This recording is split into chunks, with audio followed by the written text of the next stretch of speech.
तिरंगे का अपमान करोगे तो देश माफ नहीं करेगा। लठैत एडीएम पर कार्रवाई शुरू। लाठी तंत्र वाली घटना जिस तरह से वायरल हुआ था, अभी तक लोगों के जहन से गया नहीं है और न जाएगा। आखिर लोकतंत्र की धज्जियां खुले आम उड़ी थी डाक बंगला चौराहे पे। लोकतंत्र में रहकर लाठी तंत्र से शासन नहीं चलाया जा सकता। पटना के एडीएम के सिंह के कारनामे की जांच कर रही टीम ने रिपोर्ट दे दिया है। टीईटी अभ्यर्थियों द्वारा 22 अगस्त को डाक बंगला चौराहे पर किए जा रहे प्रदर्शन के दौरान एडीएम विधि व्यवस्था के सिंह द्वारा हाथ में तिरंगा लिए एक अभ्यर्थी की पिटाई के मामले में जांच कमेटी ने उन्हें दोषी करार दिया है।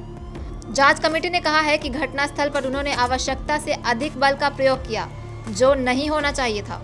जांच कमेटी ने एडीएम की कार्रवाई पर सवाल उठाते हुए कहा है कि जब हाथ में तिरंगा लिए छात्र प्रदर्शन कर रहा था तो उस समय उसकी पिटाई नहीं करनी चाहिए थी, उसे गिरफ्तार कर लेना चाहिए था। जांच कमेटी ने अपनी रिपोर्ट जिलाधिकारी डॉक्टर चंद्रशेखर सिंह को सौंप दी है। रिपोर्ट आने के बाद डीएम ने एडीएम को शो कॉज जारी किया। घटना के बाद जिलाधिकारी ने जांच कमेटी गठित की थी। इसमें पटना के डीडीएस और एसपी सिटी शामिल थे। कमेटी ने टीईटी अभ्यर्थियों के अलावा पुलिस अधिकारी, मजिस्ट्रेट एवं एडीएम का अलग अलग बयान दर्ज किया। घटनास्थल पर मौजूद ज्यादातर अधिकारियों ने जांच कमेटी से कहा है कि हाथ में तिरंगा लिए अभ्यर्थी ने पुलिस द्वारा लगाई गई बैरिकेडिंग को तोड़ दिया था। वह आगे बढ़ रहा था, उसे देख उसके पीछे सैकड़ों की संख्या में अभ्यर्थी राजभवन की तरफ बढ़ने लगे। मौके पर मौजूद एडीएम ने विधि व्यवस्था से उसे रोकने का प्रयास किया। इसी दौरान कुछ अभ्यर्थियों द्वारा उनके साथ धक्का मुक्की की गई। अभ्यर्थियों से घिरे एडीएम को कुछ हो न जाए यह देख वहां मौजूद पुलिस अधिकारी और मजिस्ट्रेट भी बैरिकेडिंग के पास पहुंच गए। इस घटना से क्रोधित होकर एडीएम ने उस अभ्यर्थी की पिटाई करनी शुरू कर दी। जांच कमेटी ने 2 बिंदुओं पर अपना मंतव्य दिया है। पहला, एडीएम को अत्यधिक बल का प्रयोग नहीं करने की बात कही गई है।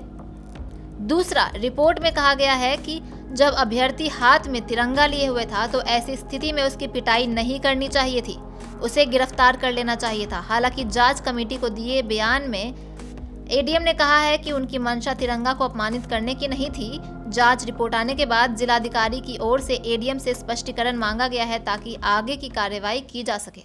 द्वारा जो लाठीचार्ज किया गया था, छात्रों क्या रिपोर्ट बातें सामने आई है?